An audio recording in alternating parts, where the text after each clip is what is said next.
aujourd'hui, c'est les langues de feu. Dis à ton voisin les langues de feu. Qui connaît les langues de feu? Personne.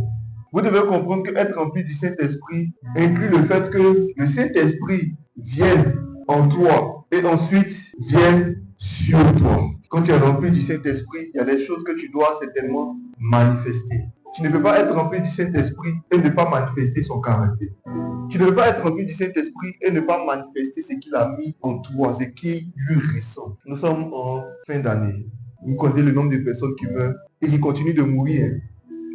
Mais il y a un problème. C'est que généralement, ces personnes meurent parce qu'elles n'ont pas la chose qui peut les protéger. Il est écrit dans la parole de Dieu, mon peuple périt faute de connaissance. Amen. Je prie pour toi que la connaissance de Dieu soit en toi. C'est bien beau de venir à l'église, mais il est encore mieux de connaître celui que tu viens adorer. Amen. C'est bien beau de venir dans la présence de Dieu, mais c'est encore mieux de connaître celui que tu viens rencontrer. Et j'ai compris une chose. Souvent, les gens pensent qu'ils adorent Dieu.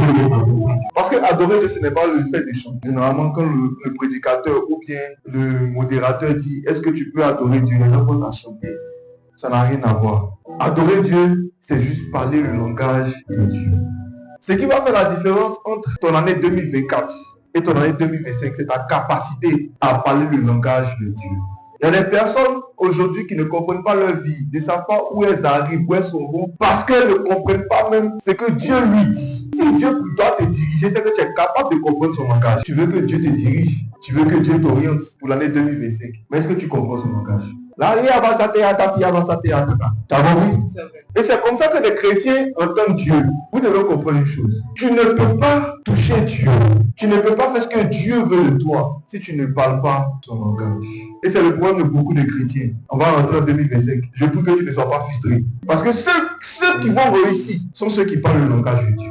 Et aujourd'hui, j'ai la bonne nouvelle à t'annoncer, c'est que je vais t'apprendre à parler le langage de Dieu. Notre Dieu est un Dieu qui procède par étapes. Si tout de suite, des langues de feu apparaissent, c'est qu'il y a plein de gens qui ont quitté la salle. Tu es en train de prier, et puis paf, langue de feu, langue de feu, langue de feu, langue de feu. Il y a des gens qui ont quitté la salle. On dit ici là, la sorcellerie. Mais je vais te faire comprendre une chose. Pourquoi Dieu a représenté son esprit comme des langues de feu? Pourquoi il n'est pas apparu par autre chose? Dans Luc 3, verset 16, Jean-Baptiste a dit que moi je vous ai baptisé tôt, mais celui qui arrive vous baptisera d'esprit et de feu. Donc j'ai compris une chose. Jean-Baptiste nous baptisait tôt, mais celui qui est venu, Jésus-Christ, nous a baptisés d'esprit et de feu. Il ne t'a pas baptisé directement de feu, il t'a d'abord baptisé d'esprit. La première étape pour pouvoir comprendre le langage de Dieu, c'est être rempli de l'esprit. L'esprit de Dieu ne va pas intercéder pour toi. Je ne comprends pas, Seigneur, mais je prie, je te sers à l'église, je prie. Mais Seigneur, pourquoi ma vie est toujours pareille? Ta vie sera toujours pareille. Parce que l'Esprit de Dieu n'intercède pas pour toi. Parce que quelque part, tu n'as pas compris la mission que Dieu t'a donnée. Tout ce que tu fais est censé glorifier Dieu. Tu veux rentrer en 2025, Seigneur, 2025 c'est mon année. Par rapport à quoi? Seigneur, j'ai construit ma maison. Seigneur, j'ai acheté ma deuxième voiture. Seigneur, dans mon compte de banque, le banquier m'appelle parce que mon compte est trop rempli. Je te regarde. Il dit, tu as eu tout ça là.